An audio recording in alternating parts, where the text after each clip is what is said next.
we're finally getting our first set of content, brand new content in Texas Chainsaw Massacre in the form of cosmetics. Who doesn't love cosmetics? We all love cosmetics here. If you don't love cosmetics, you don't have a pulse. And it is for Leatherface. GameSpot first announced it with a little trailer. I did not see said trailer. But then Bloody Disgusting wrote out this article, saw it on Twitter, thanks to Matt, who filmed this video we're about to watch. So shout out to him, shout out to Bloody Disgusting. Super excited to see the behind the scenes of all of this. I saw a little glimpse on Twitter of the skin, not in its entirety. So I'm excited to see the whole thing, get all the deets behind it. Let's just watch the video. Shut up. We're here for the video. We're here for the skin. Let's get into it. We could have cut holes in this. Right. Wesley Cornelius Keltner. I love this man. Your eyes through there. Who doesn't love this man? Oh, that's so cool.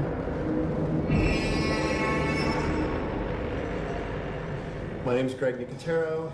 I run K&B Effects Group in Los Angeles, and I'm about to celebrate my 40th year in the industry, designing creatures, makeup effects, monsters, killers, slashers, victims, you name it. I probably killed them or put them to life. You and I, when we first got together here, and we're like, hey, you know, we're gonna make a new Leatherface, and the clay is new. Let's start molding. Yeah. I wanted this to start with someone who obviously is an expert at doing it, but has that lineage of touching real things, practical things. Yeah. How do you start with that mindset? You have to. Bitch, the fucking passion that not just Wes, but it trickles down. It's everybody on the team at Gun has for everything that they do. Like, the passion meets the output, and that's what I love about Gun. And they just, every little detail that makes up a video game, whether it be like the art design, the audio effects, like staying true to the original series of whatever franchise they're working on, like, it just speaks volumes, and it just is so apparent in any of the products that they put out. And as somebody that like didn't watch horror movies for the longest time, and I'm still getting involved in a lot of the series, haven't watched a lot of the movies until I started playing horror video games. It means a lot to me from a different perspective that I think it means to most people. I think most people are like, oh my God, like they have this special like attraction and love for the franchise that like maybe got them involved in horror movies or whatever. For me, it's the opposite. Like, I got involved in horror video games before the movies, but because of the video games, I got involved and like interested in the movies. And Gun's a huge part of that for me. Like, literally Friday the 13th was one of the first online horror video games that I ever played. So that I just love that. In this video, it's very apparent that it was no different than with something as simple as a cosmetic pack. They still keep that level of passion for the output because they're thinking about, you know, creative content that's worth it. To put your head into the mindset of what frightens people from a visceral level. What is it about Michael Myers that's terrifying? What is it about Jason that's terrifying? What is it about these? And at that point, you look at everything that came before. You look at the original Chainsaw movie, you look at Tom Savini's, and really just seeing how that was kind of an empty canvas that you could kind of work in elements as to how you would want to. Would they use a full face? Would they use pieces of a face and stitch them together? Right. Sometimes for us, and I'm sure it's the same with you, we create our own mythology. Yeah. Even if we're wrong, you know, we could say, oh, well, he did this because that's what he, you know, that's what, we might not, it might not be anything that Kim Henkel or Toby even thought of. Right. Which puts you as the creative, if you're setting down to make a new Leatherface, you sort of become that killer in your head for what face would I have taken? How would I have taken it? And it started with that first conversation where we said, the first film, when it starts, and it's talking about something happening in a graveyard, that someone was robbing a grave, and then there was some artwork that was created using bodies. This was the family that went and did this. You know, they were the ones that went there. It was Hitchhiker and Leatherface went. Yeah. And we started talking about that idea of Leatherface approaching his costumes for the job at hand. It's a character. Correct. He's created characters for himself, and those characters, it's not just like getting dressed up to go to a wedding. Right. Like if Leatherface went to a wedding, he would have a very cool mask that would go with whatever he was wearing. Right. But that's what we were really focusing on. I started talking about, okay, well, if Hitchhiker wants to go and do some grave robbing, you know he's taking the muscle. He's taking Leatherface to help. Mm-hmm. Leatherface is going to be digging. Leatherface is going to be pulling caskets out, prying caskets cool. open in Texas in the heat. It made sense that he would roll his sleeves up and the suspenders help hold the pants up while he's been over digging and pulling bodies out. I remember we had the overalls. The bib overalls was an idea at one point. There was some images that had kind of flashed into my face early on in terms of just the way the hair would look, wanting the skin to dangle. Oh my God. So that the skin is hanging off of the face. So it wasn't as traditional as a lot of the other masks because it wasn't just a full face. It wasn't a single face that was cut out, but it was multiple bits. Right. And the shape of the eyes. The shape of the eyes is always one of the first things because if you think about that's a draw on the face. Like you always go to the eyes. Right. So I like the idea of using a mouth as one of the eye holes. Yeah.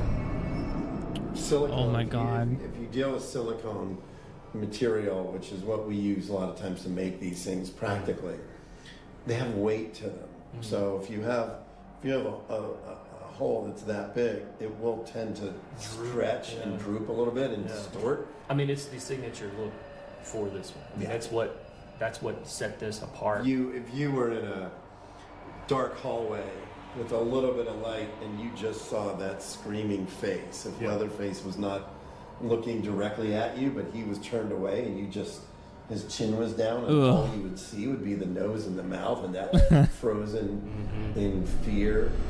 Oh my God. I mean, that terrifying. Yeah.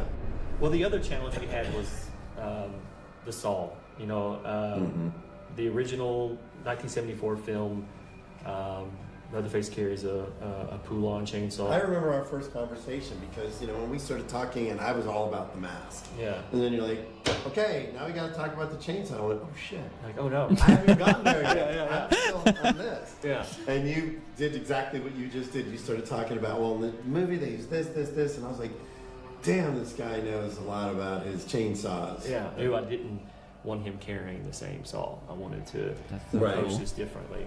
And so, I stumbled on this crazy logging chainsaw that was, probably 20 years even older than the Poulan. I think it's a 1950s model. And had a brutal look to it. Even the edges of it is, again, the Poulan was it's all sleek. rounded. Yeah. It was all rounded. It wasn't angular. Angular has a more industrial feel. That's to right. it. It looks more like Oh my God, that looks cool. on the end of it. It does. It looks like a piece of farm equipment. Right. Yeah. Right. Which obviously was how that was utilized and found. So yeah, this has been nearly a year for you and I working together on this, and going through the different iterations and trying to land on where we both agreed this is the character, right? This is the grave robbing version of him, from the suspenders to the bolo that he's wearing. Every piece of this we thought out for this character. It was a long road to get here, but I think it was definitely well worth it. And I want to say thank you for taking the time to tackle this with us, because I know while it fits into the same mold of what you kind of know and breathe, it is still a bit of different. It is. It was really fun. It was a different experience for me to not only take a character that people know, but I love this. Evolving it and the amount of detail that we went into to guarantee that it would be as authentic a character that lives in that world. That was for me a lot of fun. Woo, bitch. Here we go.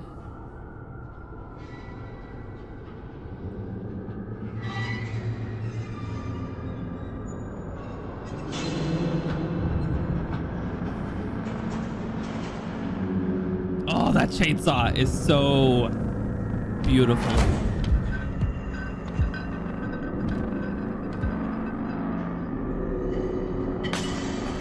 I gotta get out of here.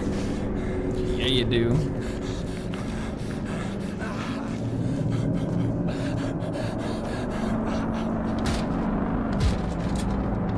Oh boy.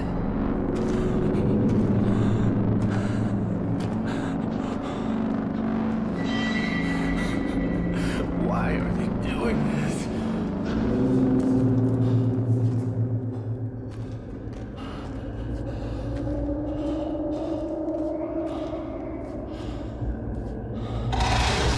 Oh my god. Oh yeah, he looks so cool in this. Design mask and outfit. Oh, a signature kill with custom sound.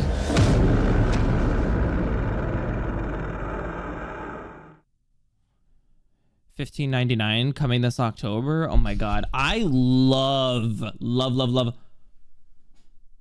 That's suspicious. Oh my god, that mask is frightening. I love That's weird. that they do videos like this, because I think like coming out with a cosmetics pack is like great, but then supplying the backstory for somebody like me, I don't know if this is normal or anybody else is like this, but for me, I'm like that much more invested. That's the whole point of making the video, but like that much more invested in the product, and like it just ties those pieces together. Like the creative process of explaining how like instead of having a complete mask, they decided to go with like bits and pieces and like leave it drooping in some areas, and the backstory of like the graveyard and like digging up bodies and stuff like that. Like that's so fucking cool. It's so creative, and the time spent to invest in creating things like this, fantastic. That's why I love Gun. I'm gonna be getting this. Are you guys gonna be getting this? Let me know what you think of this cosmetics pack. How do you feel about the skin? How do you feel about the chainsaw? The chainsaw is fucking beautiful. That looks psychotic in like the most fantastic way possible. Let me know in the comments down below what you think of this cosmetic pack coming out. Will you be getting it? If you don't already subscribe to the YouTube channel, it'd mean a lot if you did. There will be a lot more Texas Chainsaw Massacre content coming to my channel in the form of YouTube shorts and regular full-size videos. I stream on Twitch, so it'd mean a lot if you followed me on there as well. We are always playing Texas Chainsaw Massacre. It's the main game that I stream and play, so we'd love to have you come over there as well.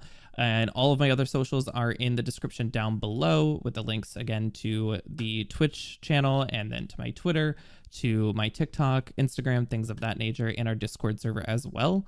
So I'd love to have you join. Quick note about the Discord: it's free to join, and we are going to be doing a Texas Chainsaw Massacre movie marathon.